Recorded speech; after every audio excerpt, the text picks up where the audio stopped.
Greetings, African people. I'm feeling this peace, this great peace today. Even though I know I am in the midst of a storm, there is this perfect peace. And for that, I'm very grateful. I watch a lot of African movies.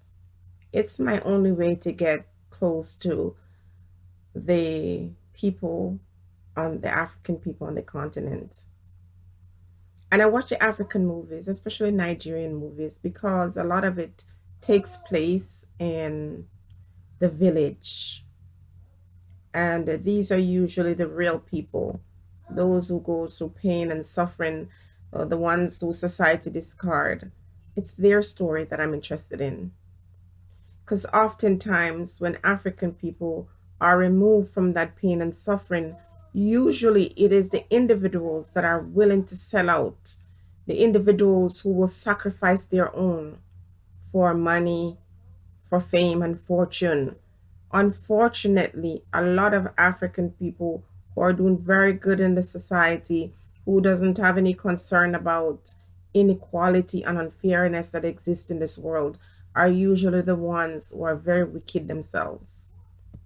And I'm not saying every wealthy African person is no good, but I know a lot of very horrible African people that live in the West that allow themselves to be used to destroy their own. But I love these African movies. And I love the Jamaican movies too. I love the ones where there's no budget, where individuals just pick up a camera and decide to tell their story, whether it be comical or, reflecting true life. I like to watch those movies. But there's a common theme that runs, a common thread that runs throughout these stories of pain and suffering and escape. And oftentimes, the escape comes in the form of leaving to the West or to Europe. The story is always ending that there's a blessing when you leave and you come to these parts. And I don't deny that for some people, life turns around when they enter this space. But for the typical person of color, it is not a bed of roses. It is not paradise. You do what you can do, do what you must do, but it's not fantasy that many individuals in Jamaica, for example, seek.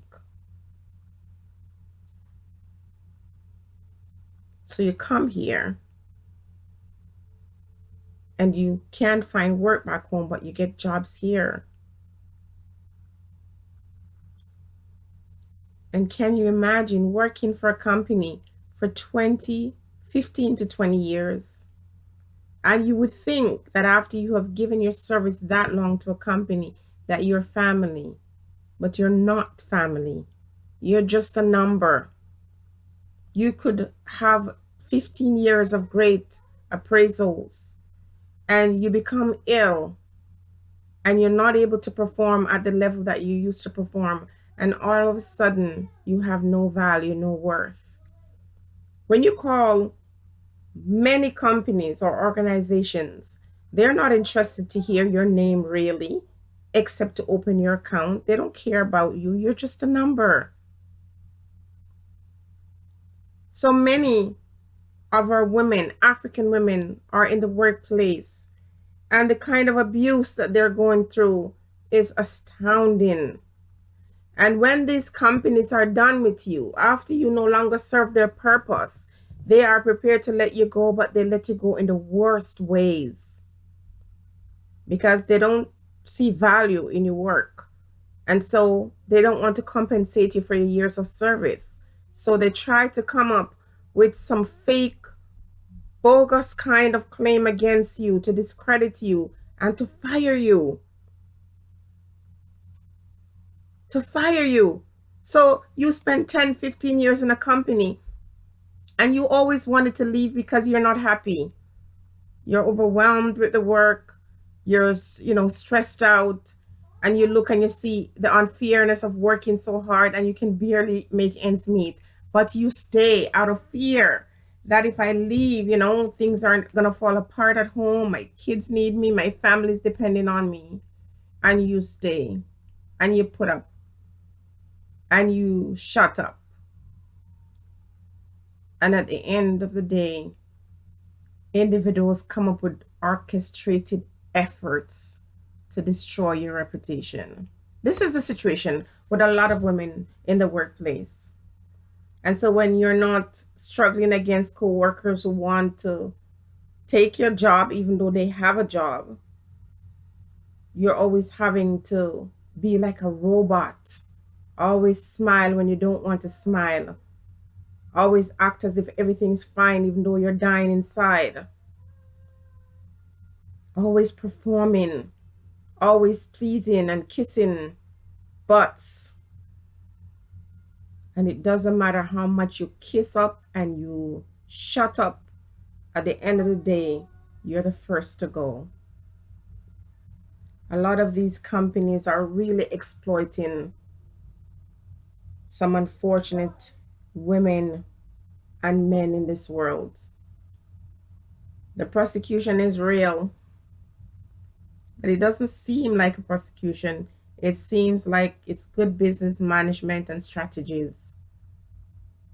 So you're in Africa or you're in Jamaica and you think that this is heaven because you have individuals who come to Jamaica on borrowed time and borrowed money and present this imagery that everything is fine, that these parts of the world is paradise, everything is good.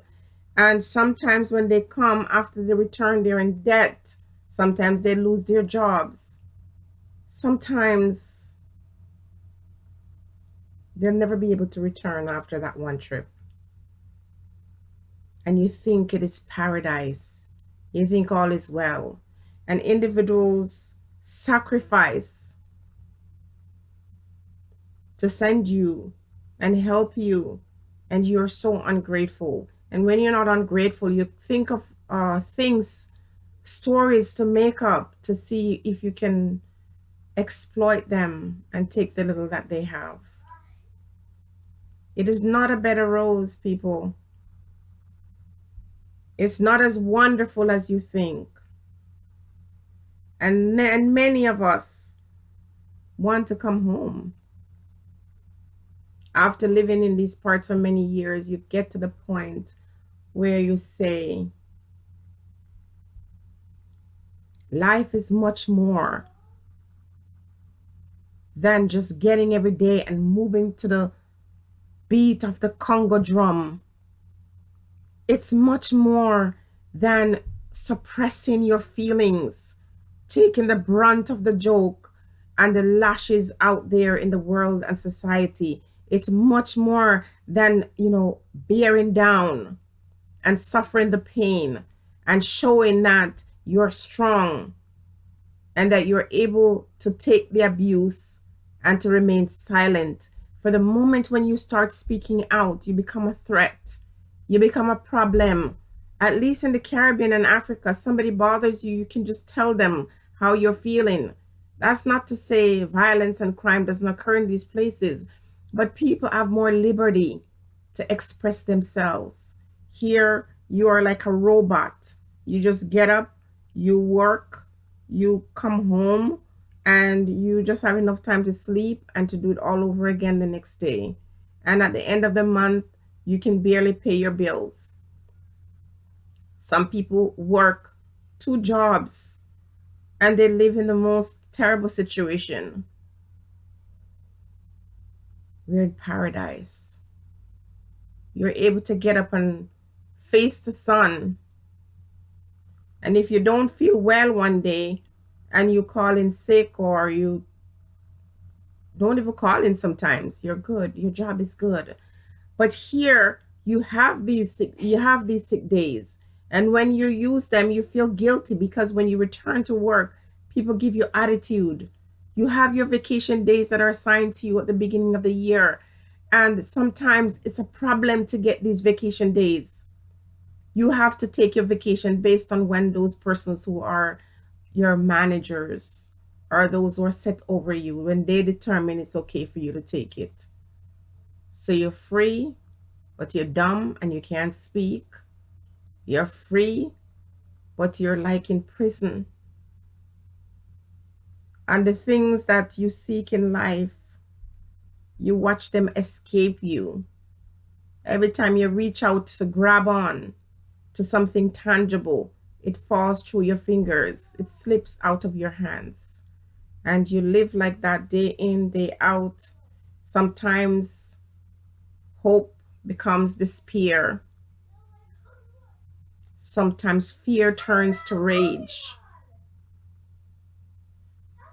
Hunger turns to anger. It's not a bed of rose. Everyone should get the opportunity to experience life in these parts. Because sometimes when someone tries to express to you and tell you the truth, you feel as if we are just jealous and we don't want you to have a good life.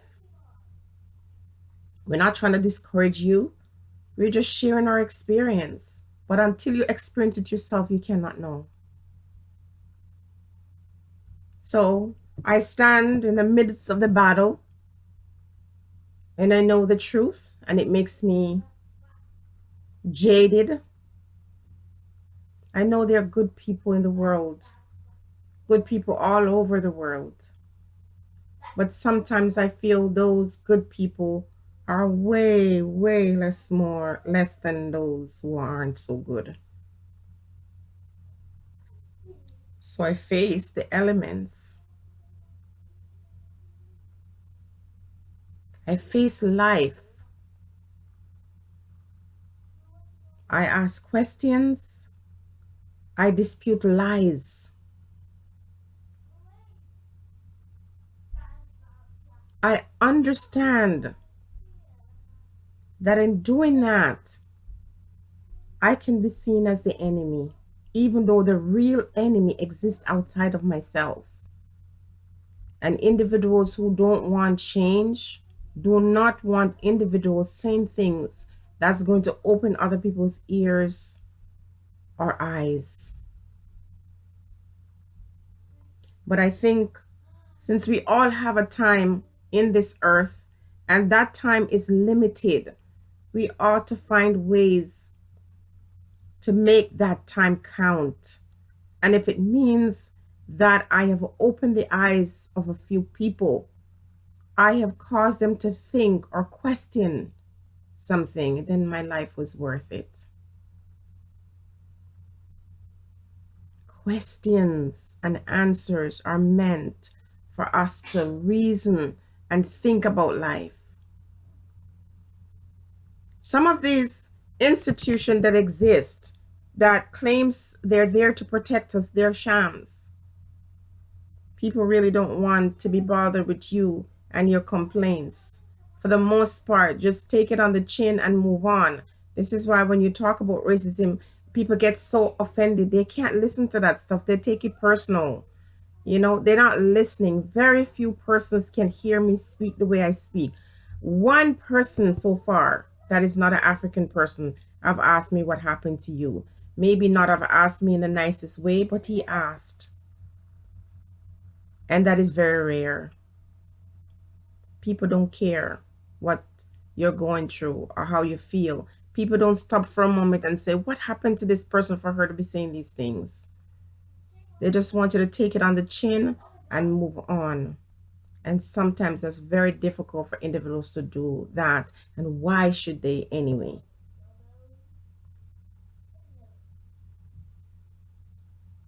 It's not a bed of rose. And as an African person, your education, your beauty, and all the things that sometimes give people edges doesn't really work for you too long. The best thing to do is to find out who you are, find a purpose, find something that you can throw yourself behind, and let that be your cause. Be blessed, everybody. Think on these things.